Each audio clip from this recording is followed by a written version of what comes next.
Es para mí un honor.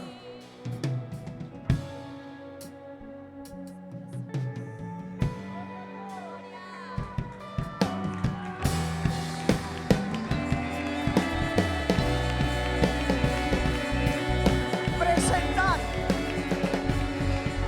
a mi pastor, el reverendo Aquiles Acosta, siervo que Dios ha respaldado grandemente.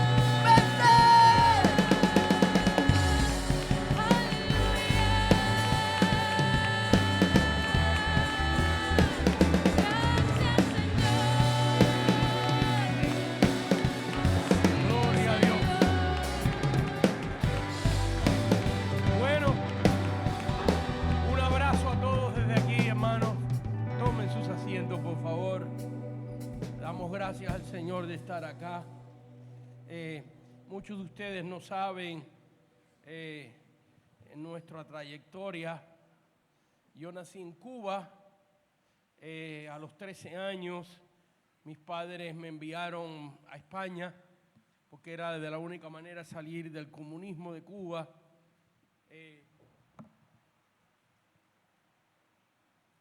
Segundito acá, hermano.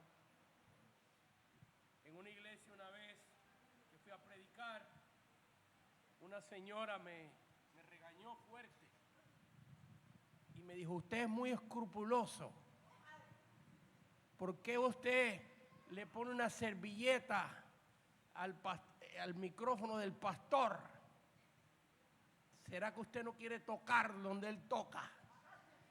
Y yo le dije: hermana, qué bueno que usted se preocupa por su pastor, me gusta mucho eso.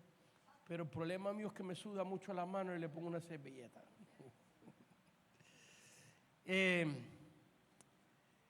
Y estuve en España casi 2 años. Llegué a los Estados Unidos a los 15 años, ya para esa fecha mis padres habían podido salir de Cuba y nos encontramos en el estado de California. Y en mi familia nunca había un pandillero, nosotros no sabíamos ni lo que era eso. En Cuba no hay pandillas. Y cuando yo llegué allí a los Estados Unidos, a la escuela secundaria, me junté con unos amigos que ellos estaban en pandilla, entonces entré yo en pandilla también. Y se sufrió a mis padres por mucho tiempo. Robábamos carros, los desmantelábamos, los vendíamos droga y 3 veces caí en la cárcel. Y casi a la edad de 20 años pasaba yo por una iglesia y vi una muchacha bonita que entró a la iglesia. Y ya yo estaba cansado de las muchachas que conocía en las discotecas y todo eso, ¿ves? Y dije, bueno, voy a ver si consigo una muchacha decente. Y entré y cuando la vi, la fui a saludar enseguida. Y le dije, bueno, me gustaría invitarla a usted a una cena, a un almuerzo. Y me dice, espérese un momentito. Y entonces llamó un muchacho que estaba por allí y me dijo, le presento a mi novio, por si quiere nos puede invitar a los dos. Y nos hicimos muy amigos. Después de eso pasaron los años y yo terminé de pastor y los casé. Pero fíjense lo que Dios usó. Y yo llegué a esa iglesia y allí me convertí a Cristo. Allí me convertí al Señor. Y yo tenía 20 años. A los 6 meses estaba yo repartiendo trataditos en un parque con un grupo de hermanos. E invitamos a las personas que le estábamos dando el tratadito. Le decíamos, mira, en tu ratito nosotros vamos a orar por ustedes. Si están enfermos, vengan aquí. Y bueno, se arrimaron como unas 10 personas y varios de los hermanos que estaban allí eran seminaristas, estaban estudiando para el ministerio, pero yo tenía 6 meses de convertido. Yo no vengo de una familia evangélica. En mis generaciones no hay ni un entenado, ni un primo lejano. En mi casa habían Biblia, pero nunca se leía. Nosotros íbamos a la iglesia en los velorios, en bautismo, cosas así, pero bueno, la cosa es que se arrimaron esa gente al grupo donde estábamos y de repente yo me paré y empecé a predicar. Yo tendría 6 meses de convertido. Así que ya cumplí, tenía 20 años, unos meses antes de los 20 años, y cumplí 70. Así que tengo 50 años de convertido, de servir al Señor, y 49 años y 6 meses de predicador. De ahí me fui para el Instituto Bíblico de la Asamblea de Dios. Me gradué y también me gradué del Instituto Bíblico Bautista, de los dos. Pues yo quería conocer las dos ramas, así que yo soy un bapticostal, un pedacito de cada uno. Y bueno, estando en el Instituto Bíblico, Dios me puso que diera unos cultos de hogar en mi casa, en casa de mis padres. Y entonces el Señor me mostró que en el garage de la casa de al lado, que era también de mi papá y la tenía alquilada, empezar a llevar a los estudios bíblicos para allí. Y después me mudé para esa casa y en el garajito hicimos como una capilla. Era un garajito que cabía un solo automóvil, chiquito. Y yo sentía que estaba en la catedral de cristal. Y allí estuve 2 años, hasta que por fin, por la gracia de Dios, compramos. Allí se convirtieron 15 personas en esos 2 años. Y de esas 15 personas salieron 5 pastores. Algunos de ellos todavía están pastoreando. Otros ya han fallecido en accidentes y situaciones diferentes.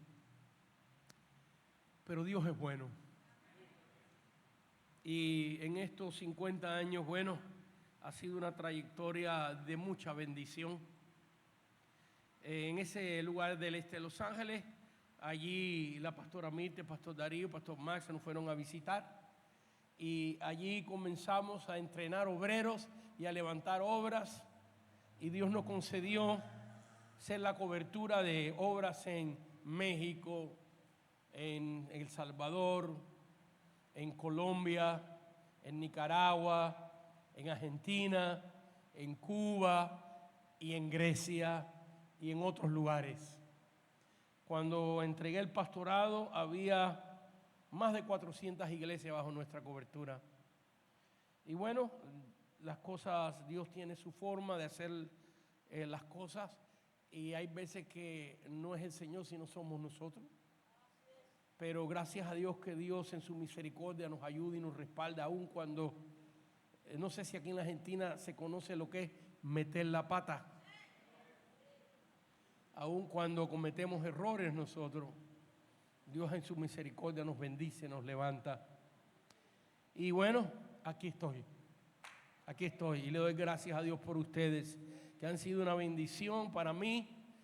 Pues terminamos mañana en la clase. ¿Cuántos van a venir al estudio de mañana? Levante la mano los que van a venir. Ah, qué bien, porque mañana yo voy a orar por ustedes, por los estudiantes. No lo hemos hecho, pero mañana vamos a estudiar y orar por ustedes. Bueno, vamos a entrar en el mensaje de hoy. El mensaje de hoy tiene varios pasajes bíblicos. Nos vamos a pasear por la Biblia. Así que no es un mensaje expositivo, no es un mensaje textual. Vamos a decir que es una serie de mensajes temáticos. Vamos a llevar un tema. Y el tema que queremos desarrollar hoy se llama los insignificantes. En la Biblia, hermano, hay hombres grandes de Dios. Un Moisés, un Noé, un Abraham, un Isaac, un Jacob, un David. Pero también hay personajes en la Biblia como que en algunos casos ni siquiera se menciona su nombre. Y esas personas escondiditas, sin mucha bulla, fueron usados también por Dios. Porque el Señor quiere hablarle a algunos de ustedes que trabajan con mujeres en la iglesia, como diáconos. A lo mejor no son los pastores, a lo mejor ni siquiera son maestros, pero el Señor quiere dejarles saber que ustedes también son importantes. Ustedes son importantes. A ver, dilo conmigo. En Cristo yo soy importante. En Cristo, yo soy importante. Denle un aplauso al Señor por su vida. Y vamos a empezar con Juan capítulo 1. Juan capítulo 1, del versículo 35 en adelante. Así que esto va a ser algo como semi-estudio, semi-predicación, con una línea temática, viendo diferentes caracteres, diferentes personas en la Biblia y cómo Dios los usó. Así que si usted ha venido hoy aquí pensando que usted es una persona en la obra de Dios insignificante, quiero decirle a usted que para Dios no hay nadie insignificante. Que todos nosotros hemos sido comprados con la sangre de Jesucristo. Aleluya. Y Juan capítulo 1, versículo del 35 en adelante, la Biblia dice, al siguiente día, otra vez estaba Juan y 2 de sus discípulos. Aquí se refiere a Juan el Bautista, no a Juan el apóstol. Y mirando a Jesús que andaba por allí, dijo, he aquí el Cordero de Dios que quita el pecado del mundo.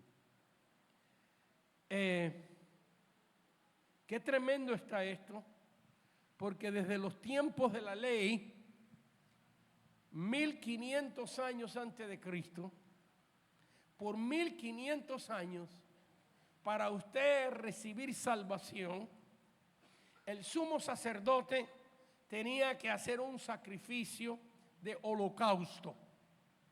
El sacrificio de holocausto era los animalitos que se sacrificaban una vez al año, y se tomaba esa sangre de esos animalitos y el sumo sacerdote entraba al lugar santísimo, y sobre el arca de Dios, la tapa del arca que se llamaba el propiciatorio porque cuando se echaba la sangre sobre esta arca, sobre esta tapa que se llamaba propiciatorio, el pueblo de Israel quedaba propicio, quedaba adecuado, aceptable a los ojos de Dios.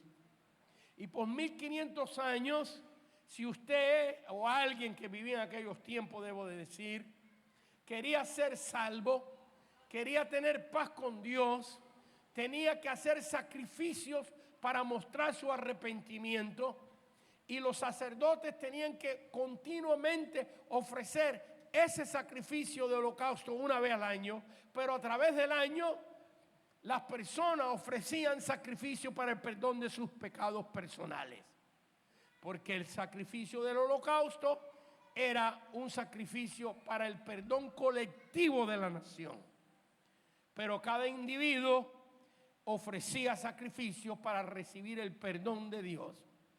El libro de Job nos enseña que Job todos los días hacía sacrificios por sus hijos y decía, quizás mis hijos han pecado, y todos los días Job ofrecía sacrificio por ellos. Así que a los oídos de los saduceos, de los fariseos, de los escribas, de todas estas personas que por 1500 años veían que de la única manera de recibir perdón por los pecados era hacer los sacrificios, ahora escuchar, he aquí el Cordero de Dios que quita el pecado del mundo, era algo para ellos opuesto, en contra de lo que ellos practicaban, porque esto elimina absolutamente todo el ritualismo del perdón de pecado del Antiguo Testamento. Porque esta pura frase, una pura frase, he aquí, no he allá, no ya veremos cuándo, sino al decir he aquí, está diciendo ya está presente el medio de Dios Padre para perdonar no solo a Israel, porque este que está aquí, que es el Cordero de Dios que quita el pecado del mundo, dice la Biblia, porque aquellos sacrificios lo hacía únicamente y absolutamente el pueblo de Israel, pero ahora el sacrificio de este cordero tendrá tanto poder que podrá limpiar a todo ser humano en el mundo entero que crea en él.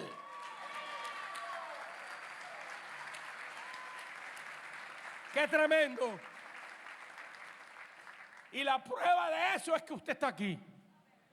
¿Cuántos hay aquí que tienen a Cristo en su corazón y en su vida? Levante su manito conmigo. Esta es la prueba de que la sangre de Cristo tiene poder. Y muchos de los que estamos aquí visitábamos ante el espiritista, visitábamos al brujo. Muchos de los que estamos aquí andábamos en fornicación, andábamos en idolatría, andábamos en todo tipo de vicio. Pero cuando creímos que este Jesús era Él, masculino singular único, el único sacrificio agradable para Dios Padre, las cadenas que nos ataron por años quedaron destruidas, aniquiladas por el poder de Dios. Alabado sea su nombre.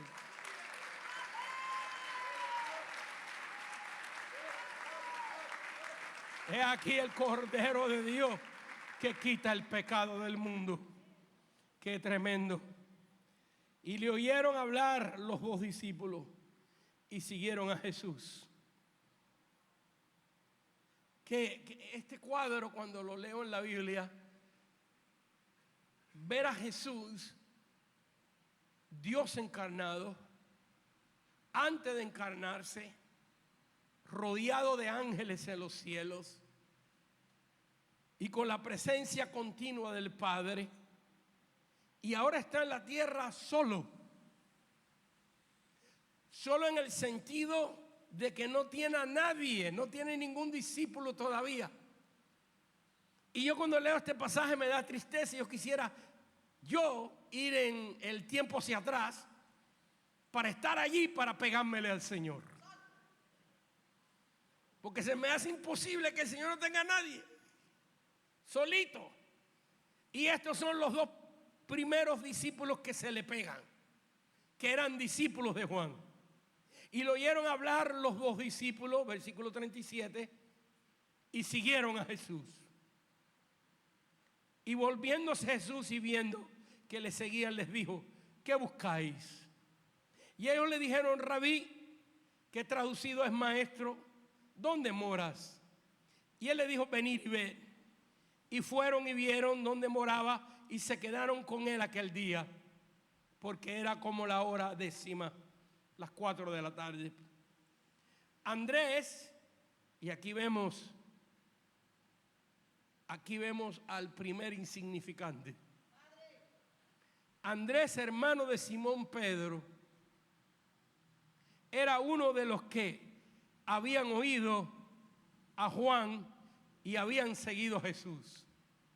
Así que estos dos discípulos, uno de ellos es Andrés. Fíjense que Andrés vino a Cristo primero que Pedro. El otro discípulo es Juan, el que llegó a ser el apóstol. No se confunda con Juan el Bautista y con Juan, el que llegó a ser apóstol. Es el otro discípulo. Y Andrés, hermanos de Simón Pedro, que era uno de los que había oído a Juan y había seguido a Jesús. Así que viene siendo él y Juan, el que llegó a ser el apóstol, los dos primeros discípulos del Señor. Este halló primero a su hermano Simón y le dijo, y me encanta la frase, cuando él ve a Pedro, busca a su hermano y le dice: he hallado al Mesías. Una frase con seguridad. Esto no es, bueno, a ver si quizás sea, sino, por fin encontramos al que los profetas, al que Dios Padre habló en el Antiguo Testamento que vendría. Hemos hallado al Mesías, que traducido es el Cristo. ¿Y por qué la Biblia traduce la palabra Mesías en el hebreo? Es una palabra hebrea, deriva de la palabra Hamashiach, y en castellano se pronuncia Mesías, pero es una palabra hebrea que significa el ungido de Dios. Y ahora entre paréntesis la Biblia dice que traducido es Cristo. Cristo es la palabra griega Christus, que significa ungido de Dios. Así que cuando usted está diciendo Mesías, está diciendo algo que deriva del hebreo. Y cuando usted está diciendo Cristo, está diciendo algo que deriva del griego. Pero los dos significan lo mismo. Y le trajo a Jesús. Fíjense, hermanos míos, que nuestro trabajo como creyente es llevar las personas a Jesús. Y aquí vemos a un insignificante. Digo esto porque Andrés es uno de los apóstoles que se menciona muy poco. Hay unos cuantos versículos de la Biblia que lo menciona él. Oímos hablar mucho de Jacobo. Es más, que cuando Cristo va a transfigurarse delante de sus discípulos, solo selecciona 3. Selecciona a Jacobo, hermano de Juan, a Juan, y selecciona a Pedro. Pero en esa gloria, esa transfiguración, en Mateo capítulo 17,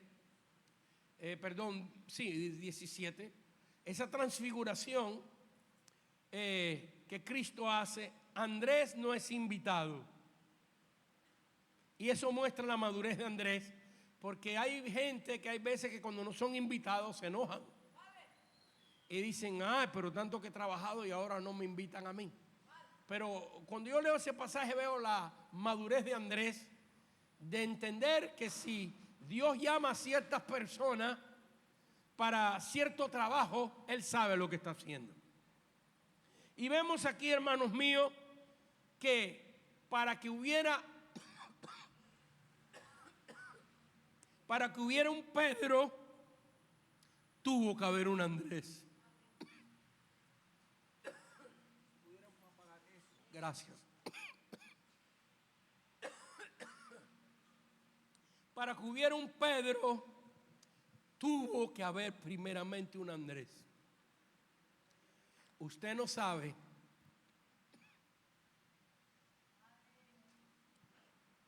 no se preocupe que yo voy a predicar aunque tenga voz, aunque esté tosiendo.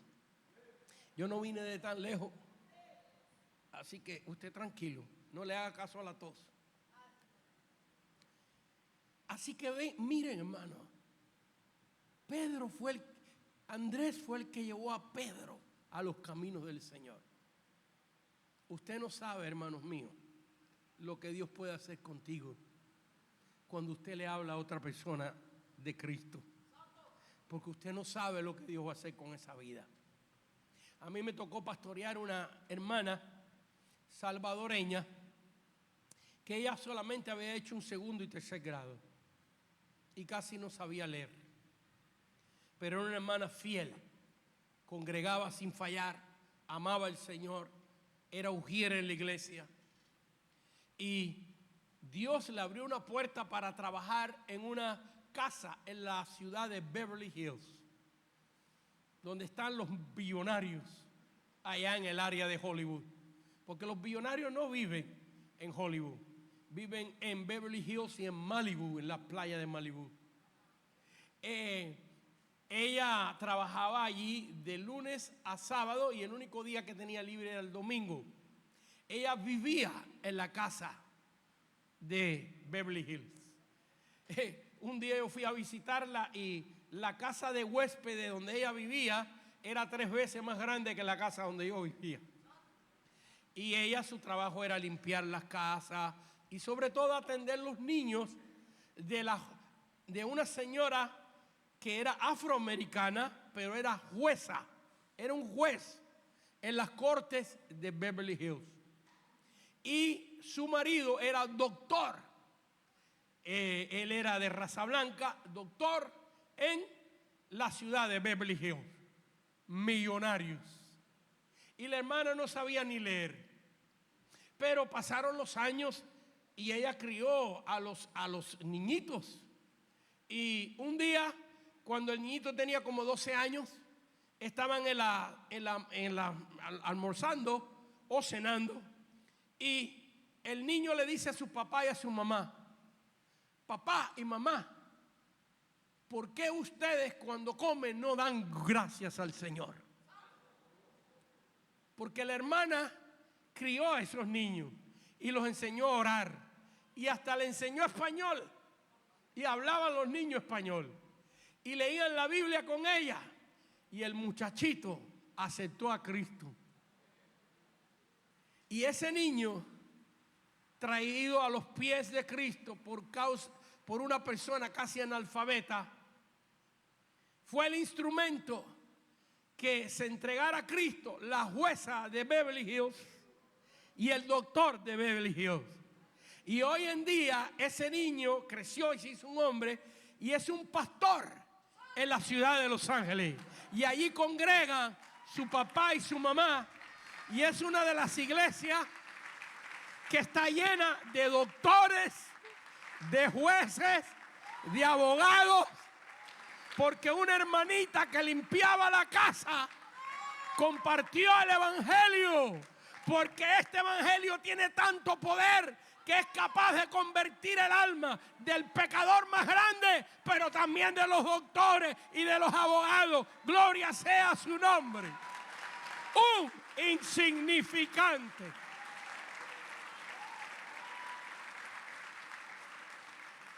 Mire, vamos al libro de Romanos, capítulo 16, versículo 7. Este es un versículo escondidito. Muy poquita gente ha captado esto. No digo que ninguna, pero yo casi nunca he oído a nadie hablar de esto, de esta gente. Pero mire lo que dice aquí en la Biblia.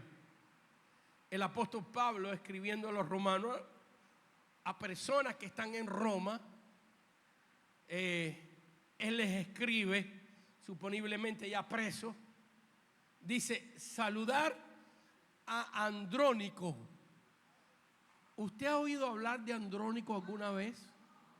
Levante la mano aquí, los que están convertidos, los que leen la Biblia, los que conocen la palabra de Dios. Levante la mano si usted sabe quién es Andrónico. Levante la mano. Ahí está. Bueno, a lo mejor usted conoce aquí a esta otra persona y dice: y a Junías. ¿Ha oído hablar de Junías alguna vez? Mis parientes. ¿Parientes de quién? ¿Parientes de quién? Del apóstol Pablo. Un aplauso por los técnicos que están allá atrás. Saludar a Andrónico y a Junías, mis parientes. Noten lo que dice la Biblia. Y mis compañeros de prisiones. Así que cuando arrestaron a Pablo, los arrestaron a ellos también. Pero miren lo que dice la Biblia. Así que compañeros de prisiones. No dice, la Biblia no dice saludarlos, porque cuando me arrestaron a mí, lo arrestaron a ellos. Sino compañeros de prisiones significa que estaban junto con él, en el calabozo con él. Esto es importante. Y mis compañeros de prisiones, los cuales son muy estimados entre los apóstoles. Una persona estimada dentro de los apóstoles significa que están cerca de ellos. Y los apóstoles no van a dejar a gente. Los apóstoles saludaban a cualquiera persona por cortesía, por amor. Con cualquiera persona oraban, con cualquiera persona la bendecía. Pero los que estaban cerca de ellos tenían que ser gente de Dios, gente consagrada. Pero aquí está la clave, note: y que también fueron antes de mí en Cristo. ¿Cuántos de ustedes habían notado esto en la Biblia? Levante la mano. ¿Ninguno? Qué bueno, pues estamos aprendiendo algo, ¿no? Por lo menos ya me voy tranquilo que hago. Porque puede ser que prediquemos mucho de las cosas que ustedes han oído ya. Dice aquí en la Biblia que estos parientes de Pablo, que hasta cayeron presos con él, eran gente cercana de los apóstoles y que conocieron de Cristo antes que él. ¿Usted cree que esta gente ungida no le habló a Pablo, a Saulo de Tarso del Señor? ¿Cuántos creen que esta gente le habló a Saulo de Tarso del Señor? Levanten la mano los que creen. Es imposible que gente ungida de Dios cerca de los apóstoles. Así que fíjense, hermano, antes que Saulo de Tarso diera su voto y pusieran a sus pies las ropas de Esteban cuando lo apedreaban, antes que Saulo de Tarso, el perseguidor de la iglesia, se encontrara con Cristo camino a Damasco, antes que Saulo de Tarso viniera a Ananías y le pusiera las manos y orara por él para que recibiera el Espíritu Santo, ya Dios había empezado a trabajar con él. ¿Por qué usted cree que en camino a Damasco, cuando Cristo se le aparece, Saulo le pregunta: ¿quién eres, Señor? Y él le dice, el Señor le dice: yo soy Jesús de Nazaret, al que tú persigues. Dura cosas te dan cosas contra el aguijón.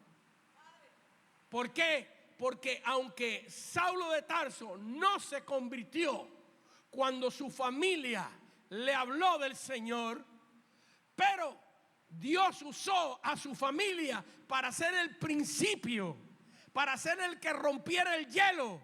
Y yo estoy seguro, hermanos míos, que las palabras y la evangelización de esta gente hicieron en el corazón de Pablo un fundamento, un anticipo de la fe en Dios. Y aquí están estos insignificantes, comparados a lo mejor con gente grande, pero aquí los vemos, hermanos, siendo un instrumento de Dios para la gloria y la honra del Señor. Así que usted no se canse de hablarle a personas de Cristo, porque puede ser que no los veas llorar, y puede ser que no los veas ahí que se entreguen al Señor, pero usted está siendo la herramienta que rompe cadenas, que empieza a hacer una brecha en esa vida. Porque muchos de los que estamos aquí, hermanos míos, no nos convertimos desde el primero que nos habló de Cristo, sino que hubo personas que nos hablaron, y luego otro, y luego otro, y luego otro. En otras palabras, Dios te fue dando martillazo y martillazo y martillazo hasta que por fin caíste a los pies del Señor. Así que este es un mensaje para que cada uno de nosotros entendamos que no somos insignificantes, que la palabra que sale de tus labios mencionando el nombre del Señor tiene poder para cambiar vidas.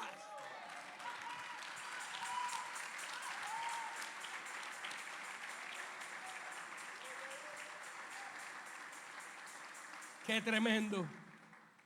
Y aquí vemos en este texto que hemos leído, en el tono de Pablo, cómo Dios quiso que hubiera un récord de que estas personas habían sido antes que él en Cristo.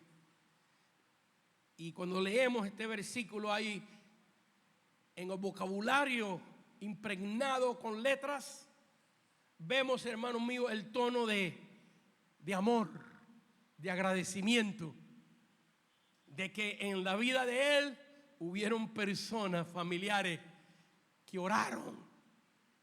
Es más, hermanos míos, que muchos de ustedes están orando por personas que llevan años y años orando por ellos y no se han entregado al Señor. Pero déjame decirte que en cualquier momento Dios te sorprende con ese hijo rebelde que tú tienes. En cualquier momento Dios te sorprende con esa hija que ya no quiere venir a la casa del Señor. Todavía la oración tiene poder. La iglesia no puede perder la fe en la oración. No puede perder la fe en la oración. Mire. Veamos otros insignificantes. Nos vamos quizás a Hechos capítulo 12. Y vemos aquí, hermanos míos, en Hechos capítulo 12, que Herodes echó mano a apóstoles de Dios. Y la Biblia dice que mató a Jacobo el apóstol. En el versículo 2 dice, en el versículo 1, en aquel mismo tiempo el rey Herodes echó mano a algunos de la iglesia para maltratarles. Y mató a espada a Jacobo, hermano de Juan. Y viendo esto, que esto había agradado a los judíos, procedió a prender a Pedro. Así que mire este cuadro. La iglesia está viendo que mataron a un apóstol. Y ahora al otro apóstol está preso. Eran entonces los días de los panes de la levadura. Y habiéndole tomado preso, le puso en la cárcel, entregándole a 4 grupos de 4 soldados cada uno. 4 por 4, 16, ¿verdad? ¿Por qué 4 grupos de 4 soldados cada uno? Para que se turnearan cada 3 horas. Y la Biblia describe, y habiéndole tomado preso, le puso en la cárcel, entregándole a 4 grupos de 4 soldados cada uno, para que le custodiase, y se proponía sacarle al pueblo después de la Pascua para matarlo. Así que Pedro estaba custodiado en la cárcel, pero la iglesia, fíjense que aquí no hay nombre de ellos, no sabemos quiénes son. Las ancianitas que ayunan y oran y nadie sabe. Nadie sabe de estos hermanos que están aquí, que el sábado en la noche están orando para que la presencia de Dios se manifieste en el santuario el domingo. Nadie ve eso, pero la Biblia nos muestra a nosotros que por eso es que se mueve el Espíritu de Dios. Porque hay gente, hay pastores que los sábados de la noche están intercediendo, buscando la palabra, clamando a Dios. Hayan los hermanos de la iglesia, ustedes estuvieron ayunando, ustedes estuvieran orando por esta campaña. Y hermanos míos, por eso es que la gloria de Dios se mueve. Porque Dios se deleita cuando sus hijos le buscan. Y eso tiene recompensa de parte de Dios. Pero la iglesia hacía sin cesar oración a Dios por él. Así que Herodes tenía un plan y decía, mañana mato a este también. Y cuando Herodes le iba a sacar aquella misma noche, estaba Pedro durmiendo entre 2 soldados, sujeto con cadenas, y los guardias delante de la puerta. Así que esto está tremendo, hermano. Porque ya hay un historial aquí de que Herodes no estaba bromeando. Herodes mató a Jacobo y estaba listo para el otro día matar a Pedro. Y Pedro está en un piso de una mazmorra, encadenado, durmiendo. Ahí no hay colchón, ni ahí hay una cama. Esto es un piso de cemento en la peor mazmorra que había. Y tiene un soldado aquí, y tiene un soldado acá, y en la puerta del calabozo donde lo encerraron, afuera están 2 soldados más. Y yo me pregunto, Pedro está durmiendo. ¿Quién puede dormir así, hermano? Sabiendo que te van a matar mañana. Vaya, que este es un Pedro cambiado por el poder de Dios. Lo que hace el Espíritu Santo. Este no es el Pedro allá que negó cuando el gallo cantó. Este es un Pedro ahora que tiene un valor, no de él humano, sino el valor que da Dios. Y el hombre se quedó dormido. Pero la iglesia hacía sin cesar oración por él. Vaya que la iglesia no perdió la fe. Porque mucha gente hubiera dicho, pues si mira, Estábamos orando y mataron a Jacobo. Porque esta era una iglesia que nuevecita, joven, pero había aprendido, hermanos míos, que si las cosas acontecían, Dios sabe por qué. Habían aprendido a respetar la decisión de Dios.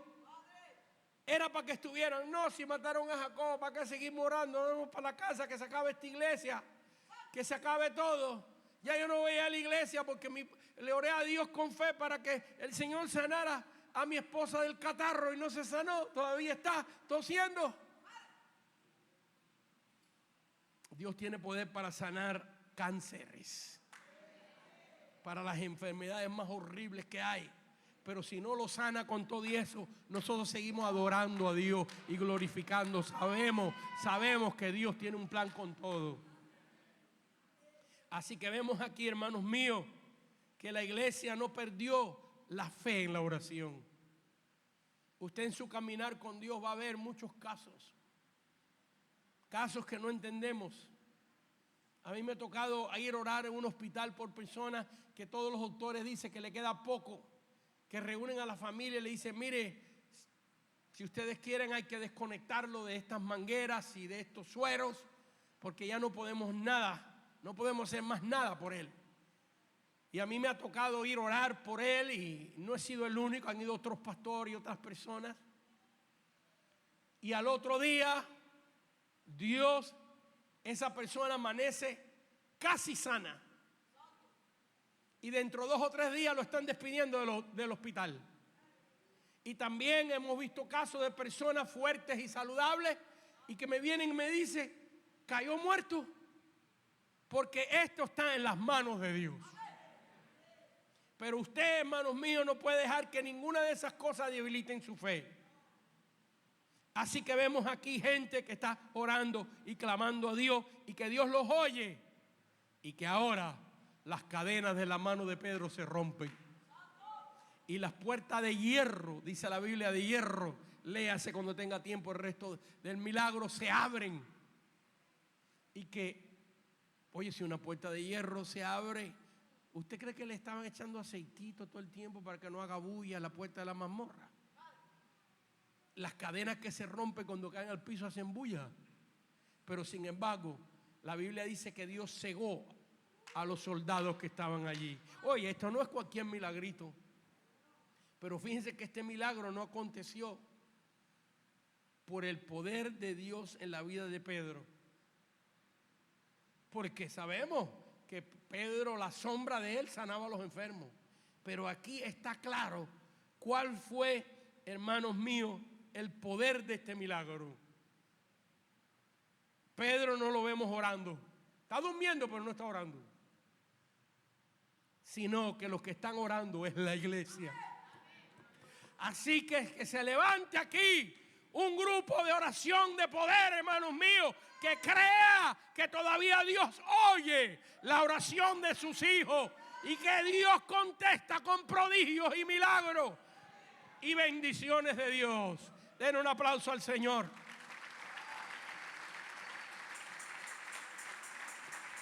Vamos a ver otro insignificante. Nos vamos al libro de Segunda de Reyes, capítulo 5.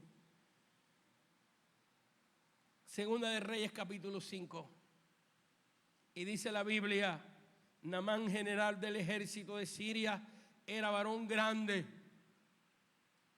delante de su señor y lo tenía en alta estima, porque por medio de él había dado Jehová.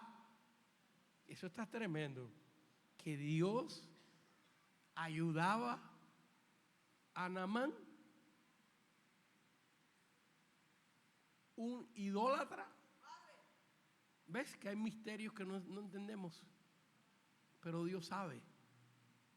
Así que cuando usted no entienda cosas que Dios hace, no se debilite en la fe. Entienda que este es un Dios poderoso, que está mirando no el día de hoy, sino está mirando el futuro. Había dado Jehová salvación a Siria. Era este hombre valeroso en extremo, pero leproso. vaya que todo lo que él había logrado se va a acabar pronto.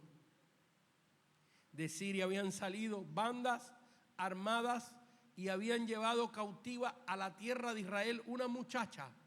¿Cómo se llamaba la muchacha? ¿Quién sabe? Está anónima.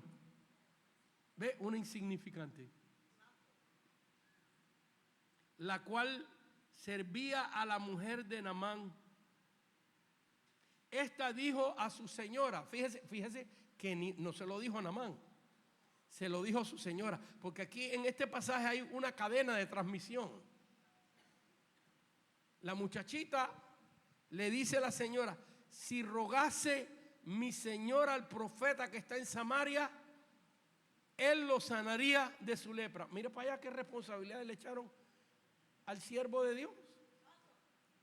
¿Qué responsabilidad le echaron al siervo de Dios sin él saber? Por allá arriba por Siria, sin contar con él, le estaban diciendo a un leproso: vete para allá, que si oran te sana Dios. Entrando Naamán a su señor, le relató diciendo: así y así ha dicho una muchacha que es de la tierra de Israel. Y para no leer todo el pasaje, sino enfocarnos en la idea esencial de hoy, de los insignificantes. Aquí vemos una muchacha que es esclava, que los sirios invadían Israel y se la habían llevado a ella esclava. Posiblemente habían matado a sus padres, porque así era cuando invadían Israel. Hay pasajes bíblicos donde la palabra del Señor nos muestra que cuando entraban, y por ejemplo, Segunda de Reyes capítulo 8 versículo 12, miren lo que hacían cuando invadían Israel. Segunda de Reyes capítulo 8 versículo 12. Oiga, tan rápido. Yo pensé que esta vez le iba a ganar. Y entonces le dijo a Asael: ¿por qué llora mi señor? Y él respondió, ¿están leyendo conmigo? Porque sé el mal que harás a los hijos de Israel. Aquí está hablando de los sirios. A su fortaleza pegará fuego. Mira lo que le hacían al pueblo de Dios. Quemaban el pueblo para que no tuvieran ni dónde vivir. Sus jóvenes matarás a espada, para que no haya una futura generación. Escucha esto. Y estrellarás a sus niños. Agarraban los niñitos de 1 añito, de 2 añitos, 3 añitos por los pies. ¿Sabe lo que significa estrellarás? No es que le ponen una estrella, es que los reventaban. En otros pasajes bíblicos tomaban a los niñitos, a los babies nacidos, los tiraban y los traspasaban con la lanza. Y a ver cuántos cabían en una lanza. Y hay algo peor aquí. Noten, hay algo peor aquí. Matarás a espada, estrellarás a sus hijos. Y mire, dice la Biblia, y abrirás el vientre a sus mujeres que están encintas. ¿Usted está entendiendo la cosa horrorosa que le hacían al pueblo de Dios? Ya los historiadores como Josefo y otros nos dicen que tomaban a las muchachas embarazadas y las amarraban en un árbol así, una aquí, así, otra así, alrededor del árbol, desnudas, y pasaban y le abrían el vientre con la espada, y con la punta de la espada le sacaban la criatura. Y ahí dejaban a la criatura morir delante de la mamá, ella amarrada en el árbol, con el estómago abierto hasta que muriera, y hasta que viera ver morir a su propia criatura ahí en el piso. Oiga, qué cosa más satánica, ya no tenían más cosas más horribles que inventar. ¿Por qué estoy leyendo esto? Porque esta es la circunstancia de esta muchacha esclava. Le quitaron su casa, le quitaron su familia, no tenía iglesia, no tenía Biblia, Pero hay algo que no le pudieron quitar: la fe en Jehová su Dios. No se la pudieron quitar. Lo que papá y mamá le enseñó. Por eso traiga a sus jóvenes a la iglesia, aunque se escondan por ahí a ver el celular. Porque una frase de un mensaje, un corito, una partecita de un corito tiene el poder para transformar la vida de ese joven. Traiga a sus niños a la casa del Señor. Porque puede ser que cuando crezcan y tengan 12, 13, 14, 15, 16, 17 años, se aparten de los caminos de Dios. Pero déjame decirte que todavía la palabra de Dios es eficaz y más cortante que toda espada de dos filos. Aleluya, alabado sea el Señor. Porque cielo y tierra pasarán, mas esta palabra no pasará. Alabado sea el Señor. Y esa palabra que están oyendo nuestros niñitos. Y aquí hay mucha gente que conocieron del Señor y se apartaron. Pero esa palabra que se sembró en su corazón y esa fe en Dios permaneció. En la discoteca, en la rumba, en los vicios. Pero esta palabra de Dios no la paga nadie. El hijo pródigo, en medio de los cerdos, y nadie le daba que comer, allí se recordó y dijo: iré a la casa de mi padre y le diré: he pecado contra el cielo y contra ti. ¿Quién le enseñó eso? Se lo enseñó papá, se lo enseñó mamá, lo aprendió en la sinagoga, que lo que él estaba haciendo era un pecado contra Dios. Y regresó a su casa, y cuando llegó empezó a decirle al padre, porque el padre viene a verlo y le dijo: he pecado contra el cielo y contra ti, y no soy digno de ser ni siquiera como uno de tus jornaleros, pero ponme a trabajar ahí aunque sea. Eso le quiso decir, dándome aunque sea pan para comer. Pero papá no le hizo caso, no oyó su oración, sino que lo abrazó, lo besó y dijo: vístanlo, porque está apestoso. Pues imagínense con los cerdos y tanta hambre que tenía, quería comer algarroba. Imagínense qué flaco estaba. Vístanlo, aunque está sucio, pero vístenmelo, con los vestidos de gala, y pónganmele calzado, y vamos a hacer fiesta, porque era mi hijo que se había perdido, pero ahora ha sido encontrado. ¿Quién fue el que lo trajo? Lo trajo la palabra de Dios, el Espíritu Santo, la palabra de Dios que se sembró en la vida. Mamá que estás aquí, tus hijos están descarriados. Esto no se ha acabado. Dios todavía oye tu oración. Y tus hijos que están en las cadenas de la mazmorra. Estoy hablando en términos figurativos. Cadenas de pecado, mazmorras de tinieblas. No que están encerrados en un carro, en una cárcel, no, más peor, cárceles de los hijos de Anak que hablamos esta mañana.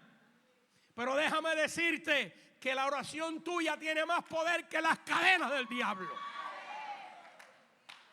Y me encanta lo que pasa con esta muchacha. Porque era una esclava. ¿Saben lo que hacían con ellas? Su vida, mira, ni la ropa que tenía puesta pertenecía a ella. No tenía nada. Pero tenía Jehová de los ejércitos. Y tenía fe. Tanta fe que dice: si este sirio idólatra se humilla y va allá al siervo de Dios, y el siervo de Dios ora por él, el Dios que yo tengo es capaz de sanarlo. Yo no sé ustedes, hermano, pero Se me hace a mí que si este general invadió su casa y quizás mató a su familia, me imagino yo que cuando esta muchacha lo vio leproso, dijo: el juicio de Jehová, que se pudra el leproso. Pero fíjense, hermanos míos, que todo el mal que le habían hecho no pudo dominarla, no pudo contaminarla. Todavía ella tenía misericordia. Y esta insignificante fue el instrumento de un milagro de Dios. Se lo dijo a su ama. Y fíjense que lo que ella le dijo a su señora ama no perdió el poder. Porque ella no habló con Naamán. Y ahora la esposa de Naamán se lo dice a Naamán. Y las palabras de ella tampoco pierden el poder. Después de una primera copia y una segunda copia. Fíjese que por muy buena que sea una copiadora, cada vez que usted hace una copia pierde algo. Pero aquí la palabra de Dios que salió de su boca, profética, no perdió poder. Se lo dijo a la mujer y la mujer se lo dijo a Naamán y Naamán se lo dijo al rey y el rey lo mandó para allá. Y ustedes conocen la historia, que se zambulló 7 veces en el río Jordán y salió limpio. Aleluya, que si esta muchacha se calla no hay milagro, y si tú te callas tampoco hay milagro. Así que no te calles en la presencia de Dios. Habla de Cristo. Háblale a otros del Señor, porque tú no tienes idea lo que va a pasar. Y por último, quiero leer otro insignificante en la Biblia. Alguien que muy poquito se habla de él. Aparece en 2 porciones bíblicas, pero vamos a verla en el libro de Reyes, capítulo 11. En el libro de Reyes, capítulo 11. Y este va a ser la última persona. Hay más. ¿Ya entendiste que usted no es insignificante? Que todo el que tiene a Cristo es valioso para Dios. Que no importa si la gente piensa que tú eres un insignificante. Que lo importante es que tú te empapes del poder de Dios, que te satures de la gloria del Espíritu Santo y que sepas que tú valiste tanto para Dios que Él dio su sangre por ti y por tu vida. Denle un aplauso a Cristo. Y aquí vemos a otra persona bien escondidita. Vamos a ver cuántos de ustedes han leído de esto. Y quizás si lo leyeron le pasaron por arriba y no notaron algo aquí. Algo muy tremendo. Segunda de Reyes, capítulo 11. Cuando Atalia, madre de Ocosías, vio que su hijo era muerto, se levantó y destruyó. ¿Está leyendo conmigo? ¿Seguro que están leyendo conmigo? ¿Todavía no? Cuando Atalia, madre de Ocosías, vio que su hijo era muerto, se levantó y destruyó mucha de la descendencia de Israel. Ah, sí están leyendo, ¿verdad? Destruyó toda la descendencia real. ¿Sabe cuál es la descendencia real? El linaje de la tribu de Judá, escogida para ser reyes. Porque había mucha gente en la tribu de Judá, pero Dios siempre escogía una línea. José, esposo de María, es descendiente de David y descendiente de Salomón. Quizás me meto un poquito ahí en unos minutos. Y dice la Biblia, pero Josaba, hija del rey. ¿Cuántos conocen a Josaba? Levante la mano aquí si alguien ha leído lo que hizo Josaba. Quizás lo leyeron porque muchos de ustedes han leído toda la Biblia, pero le pasaron por arriba. No se sienta mal, yo también le pasé por arriba por muchos años, hasta que Dios me trajo aquí. Pero Josaba, hija del rey Jorán, hermana de Ocosías, tomó a Joás, hijo de Ocosías, y lo sacó furtivamente, una palabra compuesta de fuerza y mente. En otras palabras, que lo libró con fuerza, pero inteligentemente. Tuvo que hacer un plan. ¿Por qué? Porque mira lo que dice la Biblia aquí. Y lo sacó furtivamente de entre los hijos del rey a quienes estaban matando, y lo ocultó de Atalia. Y él y su ama en la cámara de dormir, y en esta forma no lo mataron. Y estuvo con ella escondido en la casa de Jehová 6 años. Qué tremendo. Tomó a Joás, hijo de Ocosías, y lo sacó furtivamente.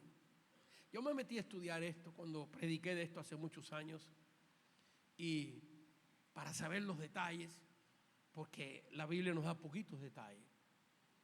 Y los historiadores hebreos dicen que Atalia, mire qué angelito era esta mujer, angelito caído. ¿Usted sabe de quién era hija esta señora? De Jezabel y el rey Acab, 2 demonios. Y fíjense, se infiltró en el reino de Judá, en la línea escogida del Mesías. Usurpó el reino, se hizo reina a la fuerza, dictadora. Y para que nadie le pudiera quitar el reino, empezó a matar a toda la descendencia de la tribu de Judá, que eran la descendencia real. ¿Usted entiende lo que estaba haciendo? Y los mató, dice aquí que los mató todos. Dice sí, que los mató todos, ¿sí o no? Pero quedó un niño. ¿Usted entiende que si ella hubiera matado a ese niño, Cristo no hubiera nacido? ¿Usted entiende la importancia de esto?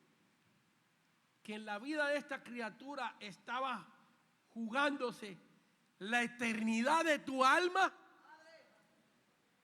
Porque si ella llega a eliminar la descendencia real, y la eliminó toda, excepto a Joás. Y los historiadores dicen que tenían en el patio del palacio un verdugo con un hacha, porque como eran hijos de reyes, los que estaban matando no los ahorcaban, sino le cortaban la cabeza. Y tenían varios verdugos, porque Atalia había diseñado una fábrica de matanza. Y tenían varias piedras, 7 piedras y 7 verdugos. Y estaba la línea de toda la descendencia de Judá, primos, entenados lejanos, todo lo que pintara a la realeza de Dios, a la posibilidad que naciera de alguno de ellos el Cristo, endemoniada. Claro que ella lo que quería era el reino, pero detrás de todo esto estaba un diablo que lo que quería era asegurarse que no naciera el Hijo de Dios. Y la Biblia dice lo que hemos leído, y la historia, los historiadores judíos dicen que en la línea que estaban en el palacio, esta muchacha Josaba estaba escondida en uno de los cuartos, y cuando la ama, aquella señora que cuidaba a Joás, pasó por ahí, ella abrió la puerta de repente y la tomó a ella y al niño y lo metió rápido para el cuarto, y de ahí se lo llevaron para el templo, y dice la Biblia que lo estuvieron escondido 6 años. Y así, en esta persona insignificante que casi nadie sabe lo que hizo, Dios la usó para salvar la descendencia del Cristo, el Hijo de Dios. Gracias, Señor, por tu palabra. Gracias, Señor, porque todo esto que hemos visto tiene que ver con la salvación de nuestra vida. Nosotros estamos aquí porque estos insignificantes para muchos hicieron su trabajo, Señor, escondidito por allá atrás, Quizás nadie le dio la mano y le dijo, qué buen trabajo hiciste. Pero lo que ellos hicieron, Padre, llegó a producir que yo y ustedes tengan vida eterna. Denle un aplauso al Señor. Que Dios les bendiga. Puestos de pie.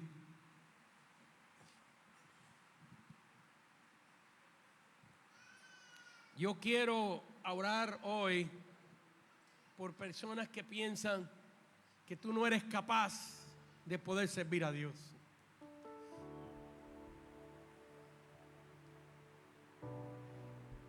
Le pido a personas, Pastora Mirta, que están autorizadas a imponer manos, que vengan al altar a ayudarme para orar por las vidas. Queremos orar hoy por personas que quieran hacer un voto de servir a Dios. Quizás tu voto sea, Señor, yo me voy a proponer hablarle a alguien de Cristo, aunque sea una persona al mes.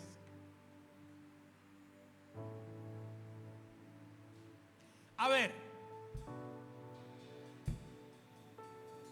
¿quién quiere hacer un pacto hoy de proponerse, de hablarle a una persona a Cristo a la semana?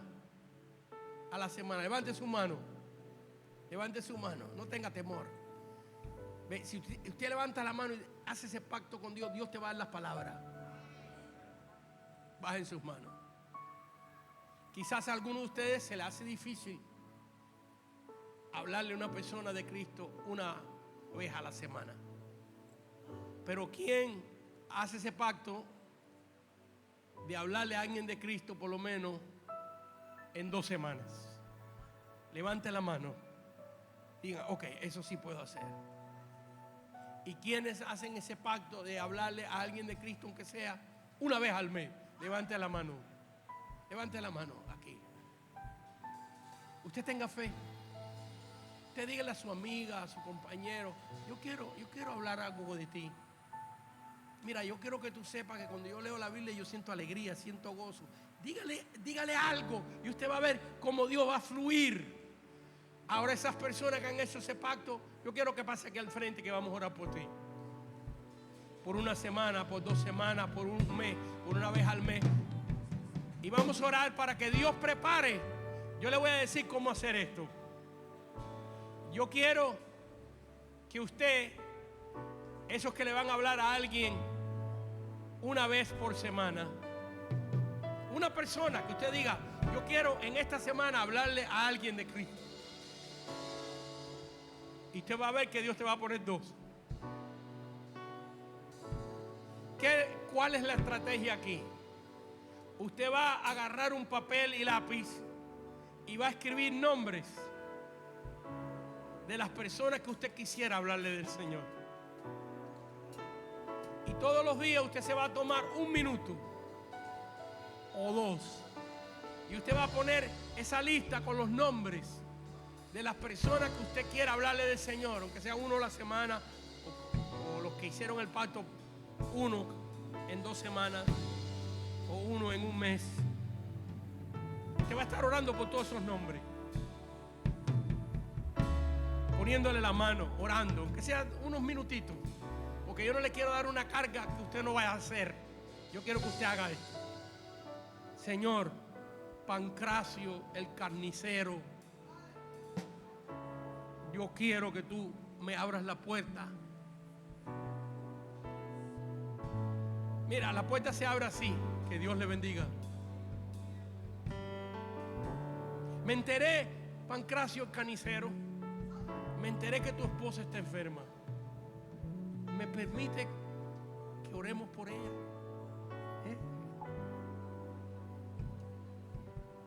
A tu vecina, me enteré que tu hijo, tú me dijiste que estaba teniendo malas notas. ¿Qué te parece, Dorotea? ¿Qué te parece, Dorotea, si oramos por tu hijo que está sacando malas notas? Ve, como Dios va abriendo puertas. Son cosas sencillas. Un amigo tuyo que viene y dice: tú tienes un problema en el trabajo tremendo. Hay una persona ahí que me hace la vida imposible. Y tú le dices al amigo: ¿cómo se llama esa persona? Se llama Anacleto.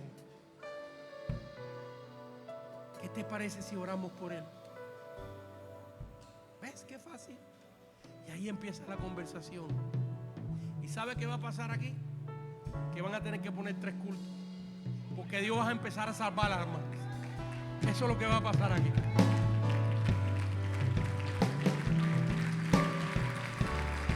Eso es lo que va a pasar. A ver, levante sus manos al cielo y diga conmigo: Señor, yo quiero ser un instrumento. Ayúdame. Dame las palabras para hablarle a alguien. Para hablarle a alguien de tu amor y de ti, Señor. Ayúdame. Prepara la puerta. Prepara el corazón y las mentes para que cuando yo le hable te reciban a ti, Señor. Y a ti, Señor, yo doy la gloria y la honra en el nombre de Cristo. Amén, amén. A ver, vamos a orar rápidamente por ellos. Quédense un momentito. Señor, yo extiendo mis manos sobre ellos. Los bendigo. Que se conviertan instrumentos de tu gloria y de tu poder y de tu gracia, Señor.